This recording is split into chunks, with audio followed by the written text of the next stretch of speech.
Hey everyone, my name is Wedge and we're finally back with our next installment of Magic Lore. If you've never seen this series before, here's a link to part 1. You'll want to start there, you've missed a lot. Quick reminder for all of you, Gerard and the Weatherlight are on the Phyrexian plane of Rath trying to save Sisay, who is captured by Volrath, the current Evencar of the plane. After a fierce battle with Volrath's general Grevin, Karn is taken prisoner, along with the rest of the legacy items. The crew is now flying the Weatherlight into Volrath's Stronghold in an attempt to save Sisay, Karn, and the rest of the legacy while trying not to die. Tempest left off with them just reaching the death pits of Rath deep inside the Stronghold. While all of this is going on, Urtai is left in a mysterious portal where his only job is to find a way to use it as an escape route. With all that said, I bring you Stronghold. So pumped to be doing this series again. The death pits of Rath are where all of Volrath's unsuccessful experiments are left to rot.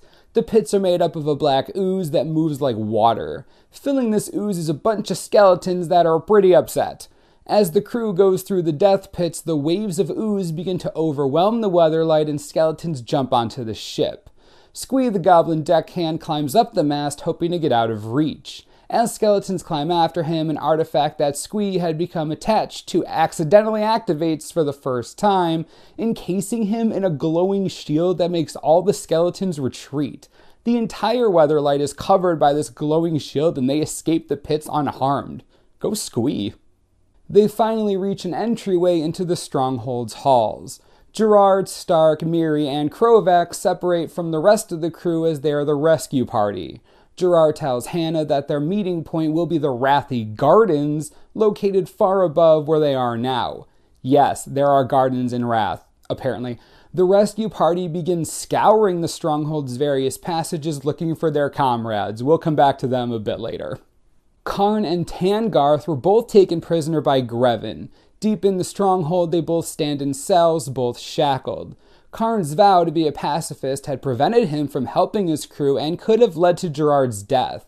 He doesn't know whether or not the crew's even alive.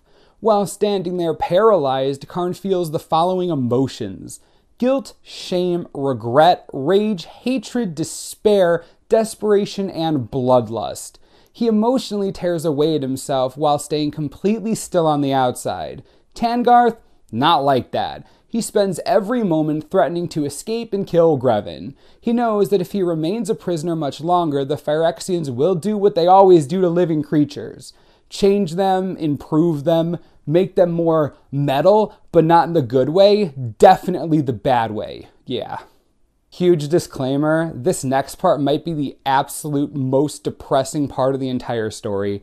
There are no words that do it justice. If I didn't have to tell this part, I wouldn't, but it's just so powerful, don't say I didn't warn you. Eventually, the guards come for both Tangarth and Karn. They take Tangarth away first.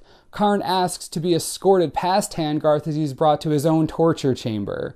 Karn is then brought deep into the passages of the Stronghold to the torture chambers. He's shown Tangarth's torture cell. In there, a flowstone laser is chasing him around a room, burning him wherever he touches.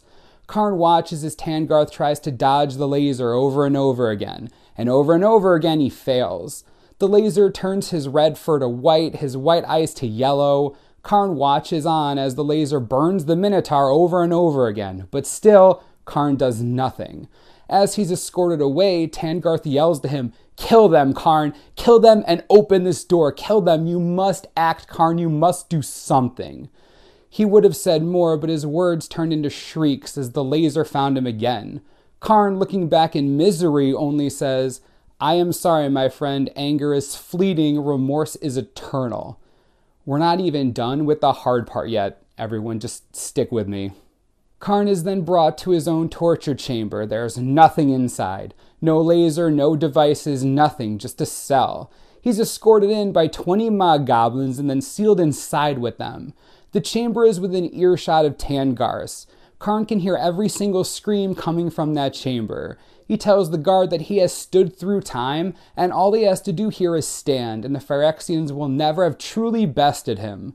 The guard smirks, and Karn's cell shakes violently. Karn and the goblins fly all over the cell, trying to regain their balance. Once he does, Karn realizes that he's accidentally killed 3 goblins by falling on them when the room shook. It's like they read his mind. The room shakes again. Karn kills more goblins by accident. Realizing what is really happening here, he sits down. He can no longer do the one thing he had been holding on to for all these years. He can no longer stand without killing something. Didn't I tell you that was bad? It still hurts, and I've already read it like 5 times. Jeez. The rescue team of Gerard, Miri, Krovax, and Stark are still searching for their comrades. They come to a bridge that will connect them to the prison halls. They come to realize very quickly that this is the ensnaring bridge. They use the dead body of an abomination that they killed earlier to distract the bridge and run across it without getting grabbed by the various tentacles that comprise the bridge. Once inside the prison tower, they make quick work of finding Karn and Tangarth. They release both of them and continue their search for Sisay. At this point, Tangarth's body is not what it used to be. Even though he's ashamed of his new appearance, he continues on valiantly. Karn, on the other hand, is pretty messed up. We'll get to that. I'd like to take this moment to remind you about the whole Krovax-Selenia situation. Krovax was a noble back on Dominaria. Selenia was a guardian angel for his family who was sealed inside of an artifact. Krovax fell in love with Selenia and released her from her prison of artifice. She was then swiftly kidnapped by the Phyrexians and brought back to Rath, where she was turned into a dark angel, corrupted and twisted by Volrath himself. Krovax is having a really hard time dealing with this emotionally since, he's truly in love with her. All the crew members have a reason to be in Rath. Selenia is Krovax's reasons, the more you know. The rescue party continues on to the Dream Halls, the next place Stark is leading them. They all cross a narrow bridge single file. It's right at this moment that a loud scream comes from above. They all look up at the same time, and sure enough, Selenia charges downward. She aims directly for Krovax. Krovax stands there completely stunned and about to die. Miri suddenly intercepts the blade and is cut deep in the abdomen. She falls to her knees as Selenia readies another strike. Selenia lunges for Miri, and right as she's about to kill her, Krovax blocks the attack with his sword. This is where things get deep. For this next part, pay attention to the cards on the screen. I'm going to show you the entire conversation that happened, along with what was going on as they spoke. This is the battle between Krovax and Selenia. Please don't do this. I must. Selenia attacks again, missing Krovax and striking the bridge, causing sparks to fly everywhere. How can you do this? You were my angel, mine. I wish you had not come to Rath. Why didn't you stay safe on Dominaria, safe at home? Safe? You left us, and my family was killed. I'm the last of my line. Where is the safety there? Krovax and Selenia continue to cross swords, both sustaining only minor cuts. Please don't make me do this. I don't want to hurt you. And now you betray me? Krovax lunges towards Selenia, almost falling off the bridge in the process. I had no choice. I am what I was made. Why did you not stay away? Because I loved you. Then you were twice the fool. Once for coming to Rath and once for loving an angel. Don't do this. If you feel anything for me, stop. Don't. I cannot stop your destiny or mine. Selenia attacks Krovax with enough strength to bring him to one knee. Their fight continues, but Selenia is an angel and is slowly gaining the upper hand. Krovax can do nothing but defend himself as he keeps getting cut over and over again. They both cry as they fight. Krovax's tears mixing with his own blood running down his face, and Selenia losing her tears to the abyss below. You should not have come. I would do anything to save you, but I cannot. Krovax, desperate, starts swinging wildly and finally connects. He stabs Selenia in the middle of her chest where her heart should be but isn't. I'm sorry, our destinies are completed. We are both doomed. Selenia shatters into countless glittering shards. The shards start whirling around Krovax and eventually start flying into his eyes, ears, and mouth.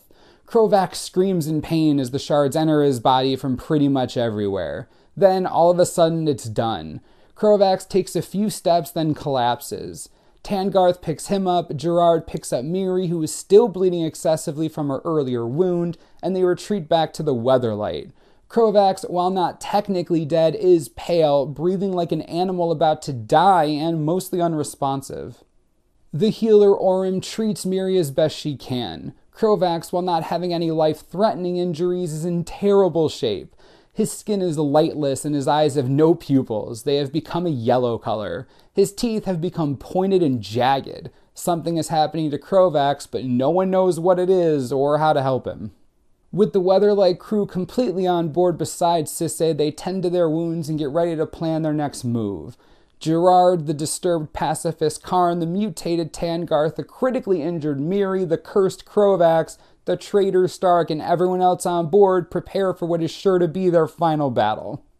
I'll just say it now, easily the most emotional lore video we've ever had, ever. What do you all think? You can't tell me Stronghold wasn't riveting. I mean, my heartstrings are just broken, simply broken. I really hope all of you enjoyed as much as I did. Next time, we'll conclude Wrath and Storm with Exodus, so look forward to that. As always, subscribe below for the latest and most reliable Magic the Gathering information you could ever need. This is the Manosaurus, I'm Wedge. Thanks for watching, we'll see you next time.